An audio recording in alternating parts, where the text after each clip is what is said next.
O áudio desse livro está sendo gravado por Leda Ludwig. O Grande Conflito. Uma saga milenar e seu final surpreendente. Livro escrito por Ellen G. White.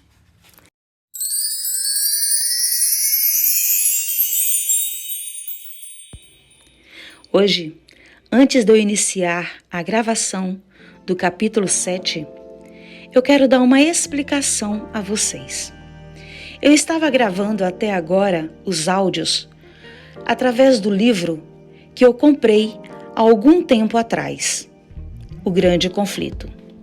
Porém, as palavras, os vocabulários usados nesse livro, eles diferem um pouco deste livro que foi distribuído no Brasil inteiro. Por isso que às vezes, quando vocês estão me acompanhando na leitura, vocês ficam um pouco perdidos.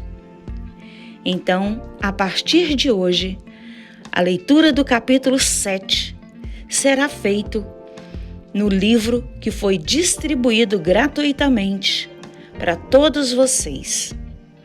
Eu vou apresentar algumas fotos agora para vocês verem que o texto em sua essência é o mesmo, porém apenas algumas palavras que se diferem.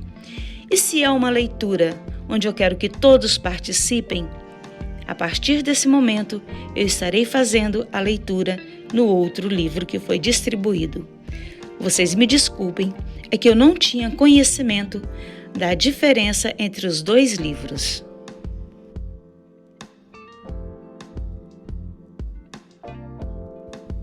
Enquanto essas fotos passam, vocês podem observar a diferença escrita no título e podem pausar o vídeo e ler o primeiro parágrafo. Vocês vão ver que apenas algumas expressões estão diferentes, mas em sua essência o texto não muda.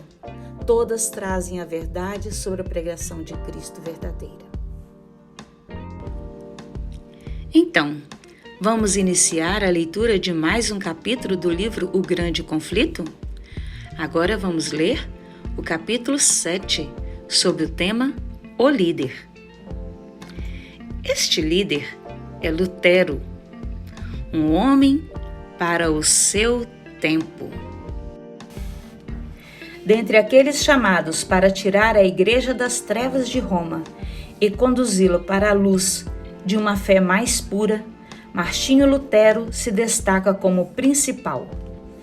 Sem nenhum temor, a não ser o temor do Senhor, e sem conhecer nenhum fundamento para a fé além das Sagradas Escrituras, Lutero foi um homem certo para sua época. Lutero passou a infância no humilde lar de um camponês alemão.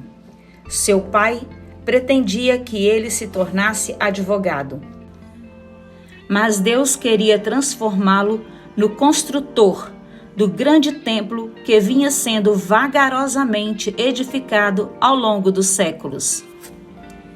Dificuldades, pobreza e disciplina severa foram a escola que a sabedoria infinita usou a fim de preparar Lutero para sua missão de vida.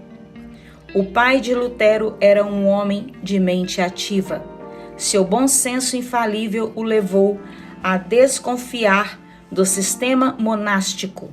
Ficou descontente quando Lutero entrou para um monastério sem sua permissão. Levou 2 anos para que o pai se reconciliar com o filho, e mesmo depois disso, sua opinião continuava a mesma. Os pais de Lutero tentaram instruir os filhos no conhecimento de Deus. Trabalhavam com fervor e constância, a fim de prepará-los para uma vida útil. Às vezes eram rígidos demais, mas o próprio reformador encontrava mais para aprovar do que para condenar em sua disciplina. Na escola, Lutero foi tratado de forma dura e até com violência. Com frequência, passava fome. Os conceitos sombrios e supersticiosos sobre a religião da época o deixavam cheios de temor. Ele se deitava à noite com o coração pesado, constantemente aterrorizado com o pensamento de que Deus era um tirano cruel, em vez de um Pai celestial bondoso. Quando ingressou na Universidade de Erfurt, o futuro parecia mais alegre do que em seus primeiros anos de vida. Por meio da economia e trabalho duro, seus pais haviam se tornado mais abastados e tinham condições de proporcionar ao filho toda a ajuda necessária. Amigos sábios e cuidadosos reduziram até certo ponto os efeitos melancólicos de sua formação anterior. Com boas influências em sua mente, rapidamente se desenvolveu a atenção consistente e seus estudos logo colocou no topo dentre seus colegas. Lutero não deixava de começar cada dia com oração. De seu coração emanava continuamente um pedido de orientação. Com frequência dizia: orar bem é a melhor parte do estudo. Certo dia, enquanto estava na biblioteca da universidade, descobriu um livro que nunca havia visto, uma Bíblia em latim. Ele já tinha ouvido porções dos evangelhos e das epístolas, mas achava que aqueles trechos fossem a Bíblia inteira. Pela primeira vez, estava diante da palavra de Deus completa. Com respeito e admiração, abriu as páginas sagradas e leu por si só as palavras da vida, parando para examinar. Ah, se Deus concedesse um livro desse para mim! Anjos estavam ao seu lado, raios de luz da parte de Deus revelaram tesouros da verdade para a sua compreensão. Como nunca antes, a convicção profunda de ser pecador tomou conta dele. Paz. O desejo de ter paz com Deus o levou a se dedicar à vida monástica. Como parte de sua escolha, precisava desempenhar as tarefas mais humildes e mendigar de casa em casa. Suportou com paciência essa humilhação, crendo ser necessária por causa de seus pecados. Lutero amava estudar a palavra de Deus. Encontrou uma Bíblia acorrentada a uma parede do monastério e com frequência ia até lá, privando-se do sono e tirando até mesmo o tempo que usava para fazer suas pobres refeições. Levava uma vida muito rígida, tentando dominar os males de sua natureza por meio de jejuns, vigílias e açoites. Posteriormente disse: se um monge pudesse ganhar o céu por meio de obras monásticas, sem dúvida eu teria esse direito. Se continuasse por muito tempo, minha autonegação acabaria me levando à morte. Mesmo com todos esses esforços, seu coração pesado não encontrava alívio. Por fim, quase sucumbiu ao desespero. Quando parecia que toda esperança havia terminado, Deus lhe concedeu um amigo, Staupitz. Abriu a palavra de Deus à mente de Lutero e incentivou a tirar os olhos do eu e a se concentrar em Jesus. Em vez de se torturar por causa de seus pecados, lance-se nos braços do Redentor. Confie nele, na justiça da vida de Cristo, na expiação de sua morte. O Filho de Deus se tornou homem para lhe dar a certeza do favor de Deus. Ame aquele que amou primeiro. Essas palavras causaram profunda impressão na mente de Lutero.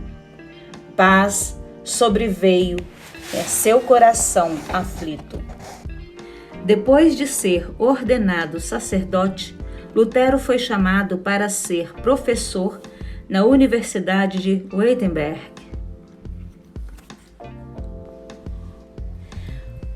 Começou a lecionar sobre Salmos, os Evangelhos e as Epístolas para multidões de ouvintes atentos.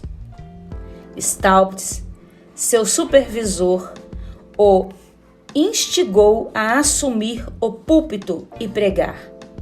Lutero, porém, sentia-se indigno de falar às pessoas em lugar de Cristo.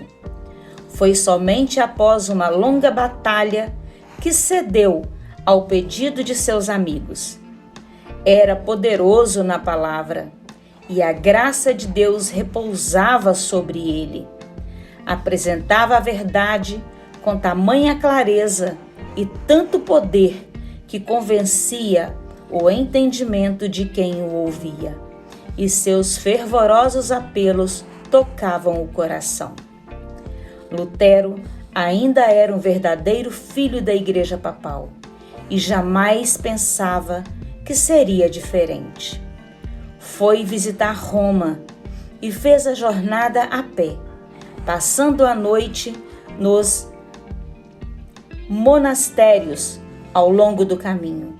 Ficou surpreso com o esplendor e o luxo que viu. Os monges viviam em quartos elegantes, usavam roupas dispendiosas e se banqueteavam com ricos alimentos. A mente de Lutero começou a ficar perplexa. Finalmente, à distância, viu a cidade sobre as 7 colinas. Prostrou-se com o rosto em terra, exclamando: Santa Roma, eu a saúdo. Ele visitou as igrejas, ouviu padres e monges narrarem seus contos fantásticos e realizou todas as cerimônias exigidas. Em todos os lugares, aquilo que viu deixou pasmo. Males em meio ao clero, piadas indecentes feitas por oficiais da igreja. Encheu-se de horror pelo vocabulário baixo usado até mesmo durante a missa. Deparou-se com a intemperança e imoralidade. Escreveu: ninguém é capaz de imaginar os pecados e atos vergonhosos cometidos em Roma. Eles têm o hábito de dizer: se existe inferno, Roma foi construída em cima dele. Verdade na escadaria. O Papa havia prometido uma indulgência para todos os que escalassem de joelhos a escadaria de Pilatos, a qual se afirmava que fora trazida milagrosamente de Jerusalém a Roma. Certo dia, enquanto Lutero escalava os degraus, uma voz semelhante à de um trovão parecia dizer: o justo viverá pela fé. Romanos 1, verso 17. Ele se levantou envergonhado e cheio de horror. Naquele momento percebeu, com clareza maior do que nunca, como era errado confiar nas obras humanas para a salvação. Afastou-se então o rosto de Roma. A partir de então, a separação cresceu até ele encerrar toda e qualquer conexão com a Igreja Papal. Após retornar de Roma, Lutero recebeu o título de doutor em divindade. A partir de então, estava livre para se dedicar às escrituras que tanto amava. Fizera o voto solene de ser fiel à pregação da palavra de Deus, não das doutrinas dos papas. Não era mais um mero monge, mas um arauto autorizado da Bíblia, chamado como pastor para alimentar o rebanho de Deus, faminto e sedento pela verdade. Declarou com firmeza que os cristãos não deveriam aceitar nenhuma outra doutrina, além da que fosse baseada na autoridade das Sagradas Escrituras. Ávidas multidões o escutavam com toda atenção. As boas novas do amor do Salvador, a certeza de perdão e paz por meio de seu sangue expiatório fazia o coração se regozijar. Em Wittenberg, uma luz começou a brilhar, cujos raios se tornariam cada vez mais brilhantes até o fim dos tempos. No entanto, sempre há conflitos entre a verdade e o erro. O próprio Salvador declarou: "Não vim trazer paz, mas espada." Mateus 10, verso 34. Alguns anos após o início da Reforma, Lutero disse: "Deus me impulsionou a prosseguir. Quero viver em paz, mas sou lançado em meio a levantes e revoluções." Comércio. A Igreja Católica colocou a graça de Deus à venda. Pressionada para conseguir recursos a fim de construir a Basílica de São Pedro em Roma, a Igreja começou a vender indulgências sob a autoridade do Papa. Um templo seria construído para adorar a Deus, pago por meio de crime. Foi isso que despertou os inimigos mais bem-sucedidos do papado e levou à batalha que abalou o trono papal e a tríplice coroa sobre a cabeça do pontífice. Tetzel foi um oficial designado para vender indulgências na Alemanha. Ele era condenado por ofensas vergonhosas contra a sociedade e a lei de Deus, mas foi contratado para liderar os projetos de obtenção de recursos para o Papa na Alemanha. Contou mentiras gritantes e contos fantasiosos, a fim de enganar o povo ignorante e supersticioso. Se as pessoas tivessem acesso à palavra de Deus, não seriam enganadas, mas a Igreja as impedia de ter contato com as Escrituras. Quando Tetzel chegava a uma cidade, um mensageiro ia à frente anunciando: "A graça de Deus e do Santo Padre está às portas." As pessoas recebiam o enganador blasfemo como se fosse o próprio Deus. Do púlpito da igreja, Tetzel glorificava as indulgências como se fosse o dom mais precioso do Senhor. Declarava que por meio de seus certificados de perdão, todos os pecados que o comprador desejasse cometer posteriormente seria perdoados, e nem mesmo arrependimento seria necessário. Ele garantia a seus ouvintes que as indulgências tinham poder para salvar os mortos. No momento em que o dinheiro tilintasse no fundo da sua mala, a alma pela qual os indivíduos pagara sairia do purgatório e trilharia o caminho do céu. Ouro e prata enchiam os tesouros de Tetzel. Era mais fácil obter a salvação comprada com dinheiro do que aquela que exigia arrependimento, fé e diligentemente esforço para insistir ao pecado e convencê-los. Lutero ficou horrorizado. Muitos de sua congregação compraram os certificados de perdão. Logo começaram a procurar seu líder espiritual, confessando pecados e esperando ser perdoados. Não por lamentarem e quererem mudar, mas por causa da indulgência. Lutero se recusava a fazer isso e advertiu as pessoas, dizendo que, a menos que se arrependessem e mudassem a vida, morreriam em seus pecados. Elas voltavam a Tetzel reclamando que seu confessor havia recusado os seus certificados. E algumas exigiram o dinheiro de volta com ousadia. Irado, o frade proferiu maldições terríveis. Ordenou que fogueiras fossem acesas nas praças públicas e declarou que ele havia recebido do Papa a ordem de queimar todos os hereges que ousassem se opor às suas santíssimas indulgências. O início de tudo. Lutero pregou no púlpito em tom de advertência solene.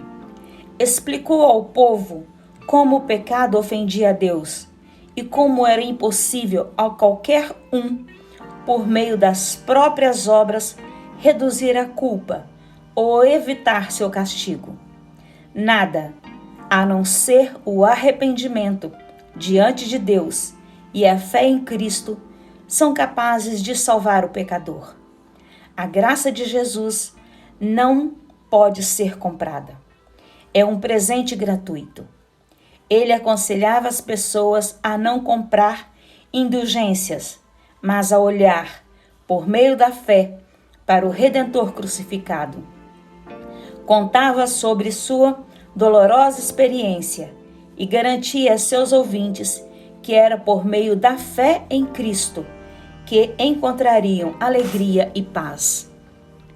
Como Tetzel continuava a fazer suas promessas ímpias, Lutero decidiu protestar de maneira mais eficaz. Havia relíquias no castelo da igreja de Wittenberg que eram exibidas às pessoas em determinados dias santos. Todos que visitavam a igreja nesses dias e confessassem seus pecados recebiam remissão completa.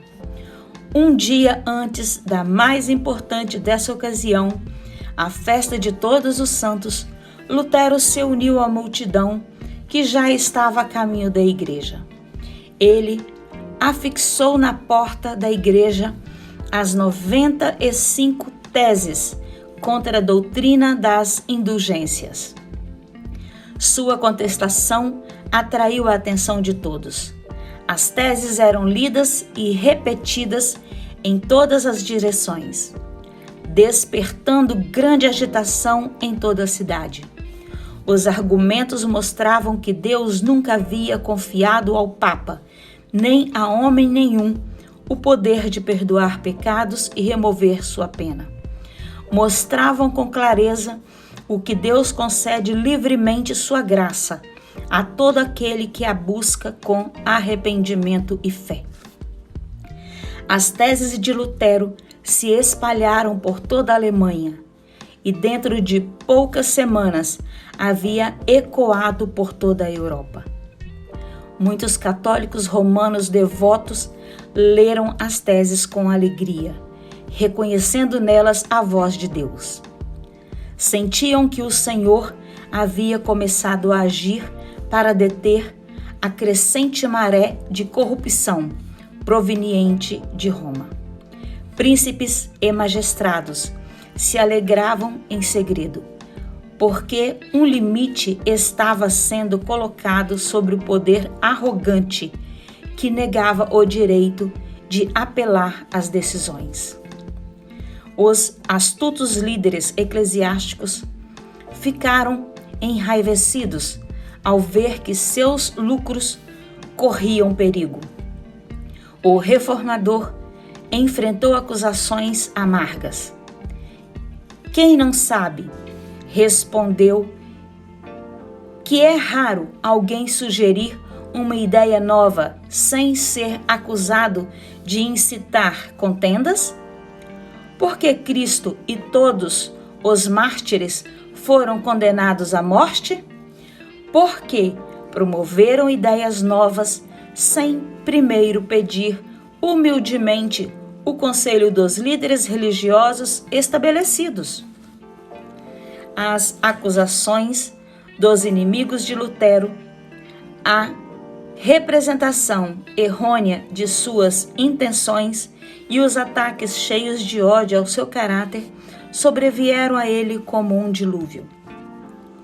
A princípio, o reformador tinha a confiança de que os líderes se uniriam alegremente a ele na reforma. Olhando para o futuro, viram um dia melhor se aproximando da igreja. Entretanto, o encorajamento de alguns líderes havia se transformado em crítica. Muitos oficiais da igreja e do Estado logo perceberam que a aceitação das verdades acabaria por minar a autoridade de Roma. Deteria os milhares que fluíam para seus tesouros e diminuiria o luxo dos líderes papais. Ensinar o povo a buscar salvação somente em Cristo destruiria o Papa e seu trono e acarretaria a destruição de sua autoridade também. Por isso, eles se colocaram contra Cristo e a verdade, opondo-se ao homem enviado para levar a luz até eles. Lutero tremia ao olhar para si, um homem se opondo aos poderosos da terra. Quem sou eu? Escreveu, para me opor à majestade do Papa, perante quem tremem os reis da terra e o mundo inteiro? Ninguém é capaz de saber o que o meu coração tem sofrido ao longo desses 2 anos. A tristeza e até mesmo o desespero no qual afundei. Quando o apoio humano falhou, ele olhou somente para Deus. Poderia se apoiar com toda segurança em seu onipotente braço. Lutero escreveu a um amigo: seu primeiro dever é começar pela oração. Não espere nada pelos próprios esforços e por seu entendimento. Confie somente em Deus e na influência do seu Espírito. Essa é uma importante lição para aqueles que sentem que Deus os chamou para apresentar aos outros verdades vitais para este tempo. Ir contra os poderes do mal exige algo mais do que intelecto e sabedoria humana. Única sorte. Quando os inimigos apelavam para os costumes e as tradições, Lutero os enfrentava somente com a Bíblia. Eram argumentos aos quais não conseguiam responder. De seus sermões e escritos provinham raios de luz que despertavam e iluminavam milhares. A palavra de Deus era como espada de 2 gumes, cortando seu caminho para o interior do coração das pessoas. Os olhos do povo, direcionados tanto para cerimônias humanas como para sacerdotes terrenos, passaram a se voltar pela fé para o Cristo crucificado. Esse amplo interesse despertou o temor das autoridades papais. Lutero foi convocado a comparecer perante Roma, a fim de responder pelas acusações de heresia. Seus amigos sabiam muito bem o perigo que o ameaçava naquela cidade corrupta, já embriagada com o sangue de mártires de Jesus. Solicitaram que ele fosse interrogado na Alemanha. Isso foi providenciado e um representante do Papa, ou núncio, foi designado para ouvir o caso. As instruções a esse oficial explicavam que Lutero já devia ser declarado herege. Portanto, o núncio deveria acusá-lo e prendê-lo sem qualquer demora. Tinha poder para exilá-lo de qualquer parte da Alemanha, banir, amaldiçoar, excomungar todos os que tivessem qualquer ligação com ele. Ou seja, excluir todos, sem importar a posição que ocupasse no Estado ou na Igreja, com exceção do imperador, que houvessem negligenciado seu dever de prender Lutero, bem como seus seguidores, e entregá-los à vingança de Roma. O documento não revelava nenhum vestígio de princípio cristão ou até mesmo de justiça comum. Lutero não teve a oportunidade de explicar ou defender sua posição. Ainda assim foi declarado herege e no mesmo dia aconselhado, acusado, julgado e condenado. No momento em que Lutero, muito necessitado do conselho de um amigo verdadeiro, Deus enviou Melanchthon para Wittenberg. O bom senso de Melanchthon, aliado a um caráter puro e justo, conquistava a admiração de todos. Logo ele se tornou o amigo da maior confiança de Lutero. Sua bondade, cautela e exatidão ajudaram a complementar a coragem e energia de Lutero. O julgamento ocorreria em Augsburgo e o reformador partiu a pé.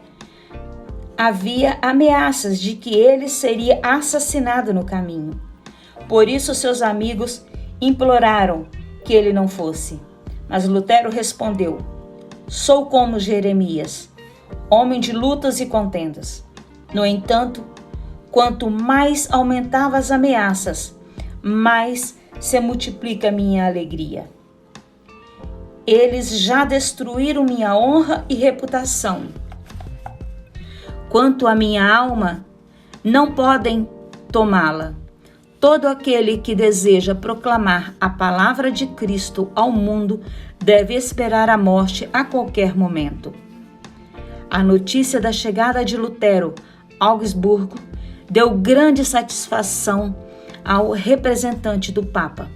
Parecia que o herege perturbador, que havia despertado a atenção do mundo, não escaparia do poder de Roma.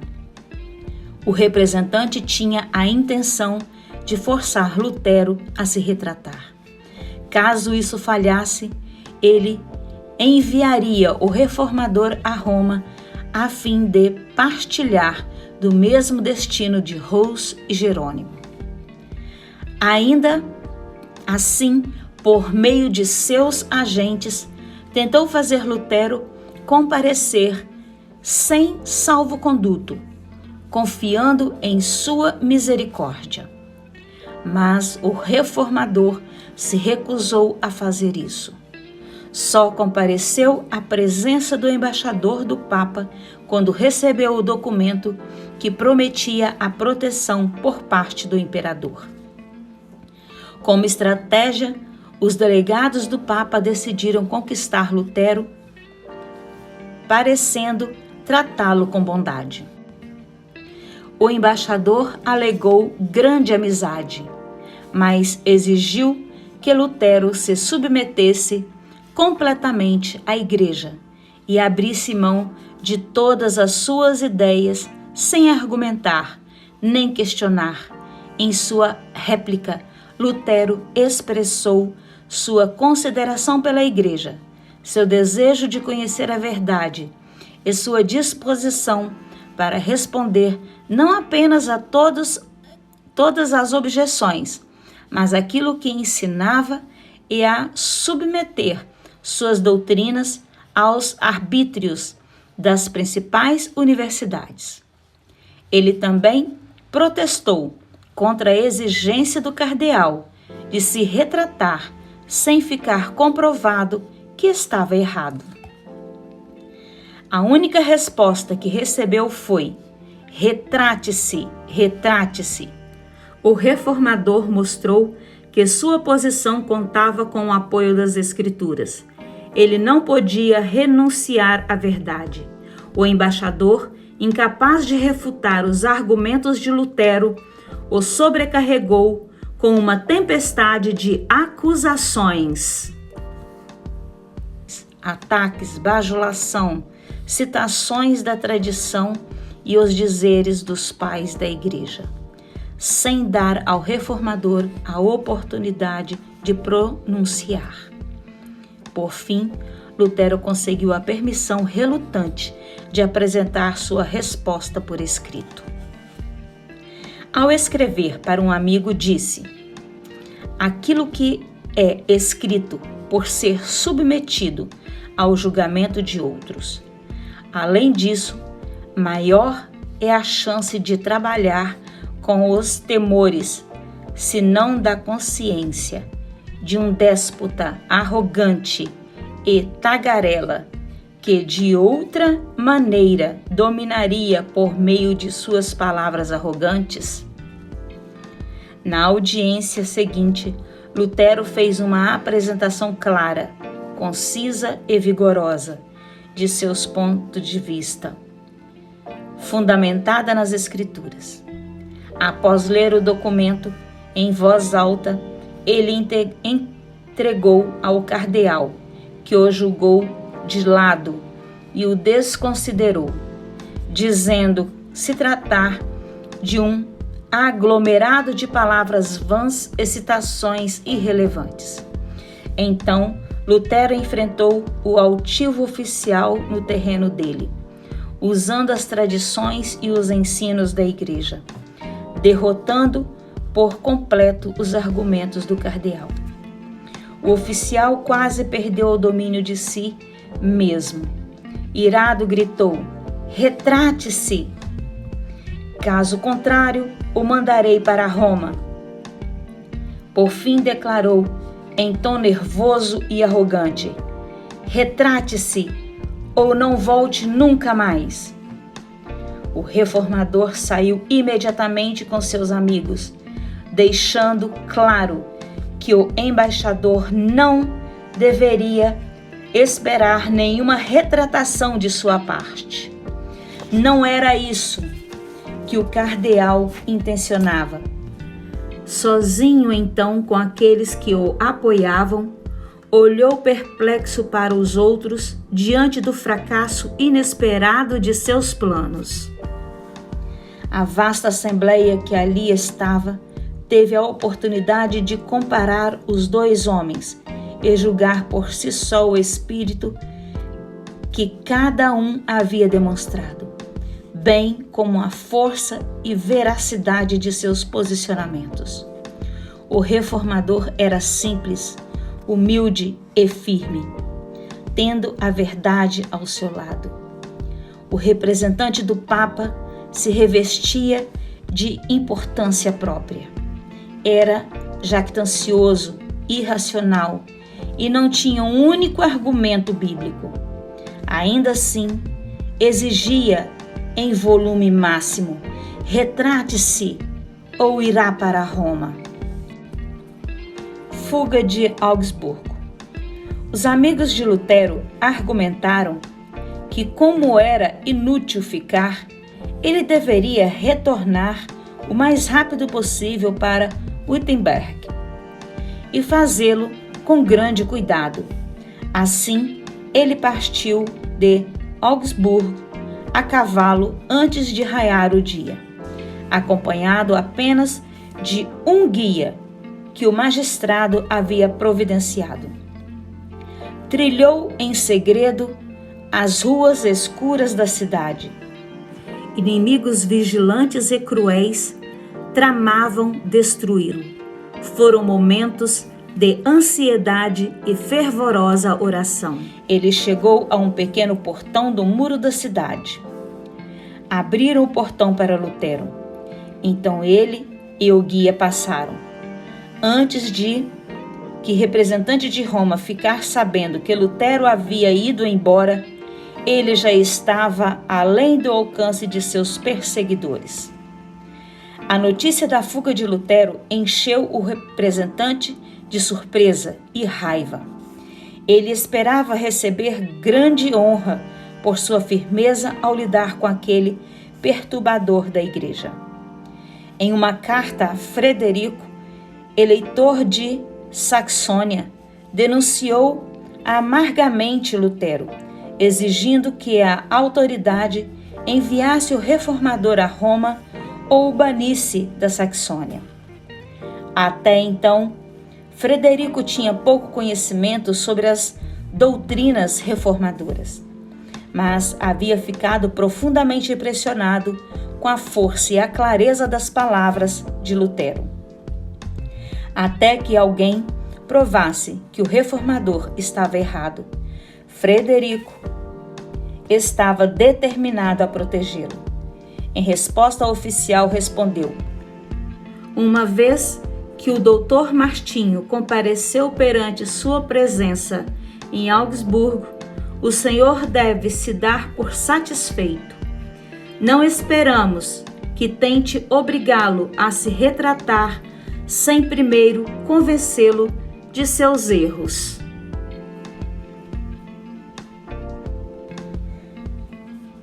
Nenhum homem culto de nosso território me informou que a doutrina de Martinho é sacrílega, anticristã ou herege.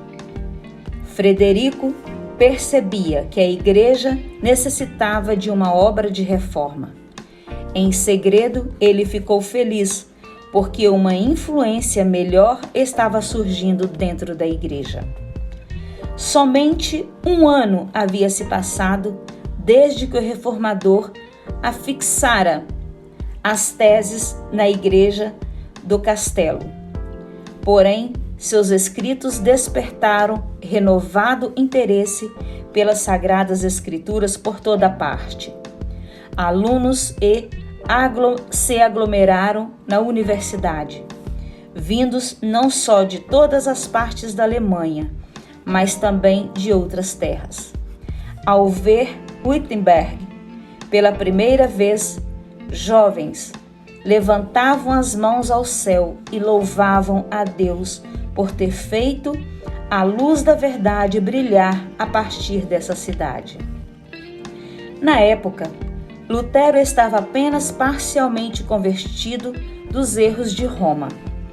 Entretanto, escreveu: estou lendo os decretos dos pontífices e não sei se o Papa é o próprio Anticristo ou seu apóstolo, já que Cristo é representado de forma tão incorreta e é crucificado por meio dele. Roma foi ficando cada vez mais irada com os ataques de Lutero. Oponente, fanático, até mesmo doutores da universidade eclesiástica declaravam que quem matasse o monge ficaria isento de pecados. Mas Deus era sua defesa. Suas doutrinas eram ouvidas por toda parte, em cabanas e conventos, nos castelos dos nobres, nas universidades e em palácios reais. Na mesma época, Lutero descobriu que Hus, o reformador boêmio, havia defendido a grande verdade da justificação pela fé antes dele. Lutero declarou: todos nós, Paulo, Agostinho e eu, temos sido os husistas, sem o saber. A verdade foi pregada há um século e queimada. Acerca das universidades, Lutero escreveu: temo que as universidades se tornem grandes portões do inferno, a menos que trabalhem com afinco para explicar as Sagradas Escrituras e inculcá-las no coração dos jovens. Qualquer instituição que não envolva as pessoas constantemente com a palavra de Deus se torna corrupta. Esse apelo circulou por toda a Alemanha, despertou a nação inteira. Os adversários de Lutero instigaram o Papa a agir de maneira decisiva contra ele. Um decreto de condenação imediata foi promulgado, caso o reformador e seus seguidores não se retratassem, seriam todos excomungados. Uma crise terrível. Essa foi uma terrível crise para a reforma. Lutero não era cego à tempestade que estava prestes a sobrevir, mas confiava que Cristo seria seu apoio e escudo. Não sei, nem quero saber o que está para acontecer. Nenhuma folha cai sem a vontade de nosso Pai. Quanto mais Ele cuida de nós, pequena coisa é morrer pela palavra, uma vez que o próprio Verbo se fez carne, morreu. Quando o decreto papal chegou às mãos de Lutero, ele disse: desprezo-o e o ataco por ser ímpio e falso. É Cristo que nele está condenado. Já sinto mais liberdade no coração, pois sei, afinal, que o Papa é o Anticristo e que seu trono é o do próprio Satanás. As ordens de Roma tiveram seu efeito. Os fracos e supersticiosos tremeram perante o decreto do Papa, e muitos sentiram que a vida era preciosa demais para correr risco. A obra do reformador estava perto do fim? Lutero continuava destemido. Com poder tremendo, devolveu a sentença de condenação para Roma. Na presença de uma multidão formada por pessoas de todos os níveis da sociedade, Lutero queimou o edito do Papa e disse: uma disputa séria acaba de começar. Até agora só brinquei com o Papa. Comecei esta obra em nome de Deus. Ela terminará sem mim e pelo poder do Senhor. Quem sabe se Deus não me escolheu e chamou, e se eles não deveriam ter medo de, ao me desprezarem, estarem desprezando o próprio Deus? O Senhor nunca escolheu como profeta ou sumo sacerdote ou qualquer outro indivíduo de elevada posição. Pelo contrário, em geral, escolhia pessoas humildes e desprezadas. Até mesmo o pastor de rebanhos, Amós. Em todas as eras, o povo de Deus precisou repreender os grandes, reis, príncipes, sacerdotes e sábios, arriscando a própria vida. Não digo que sou profeta, mas afirmo que deveria temer exatamente o fato de eu estar sozinho, enquanto eles são muitos. Tenho certeza de que a palavra de Deus está comigo, não com eles. Lutero também travou uma batalha terrível consigo mesmo, antes de finalmente decidir separar-se da igreja. Quanta dor me causou! Muito embora tivesse as Escrituras ao meu lado, justificar para mim mesmo a ousadia de me posicionar sozinho contra o Papa e identificá-lo como anticristo. Quantas vezes não fiz a mim mesmo as perguntas tão frequentes nos lábios dos defensores do Papa? Só você tem sabedoria?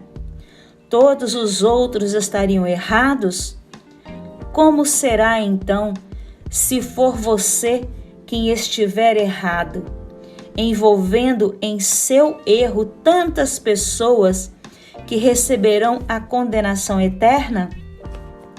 Foi assim que lutei comigo mesmo e contra Satanás, até que Cristo, com sua voz infalível, fortaleceu meu coração contra essas dúvidas.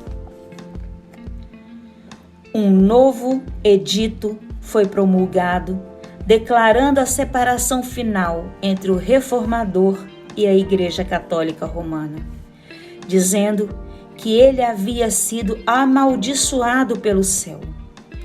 Todos aqueles que aceitassem suas doutrinas seriam incluídos na mesma condenação.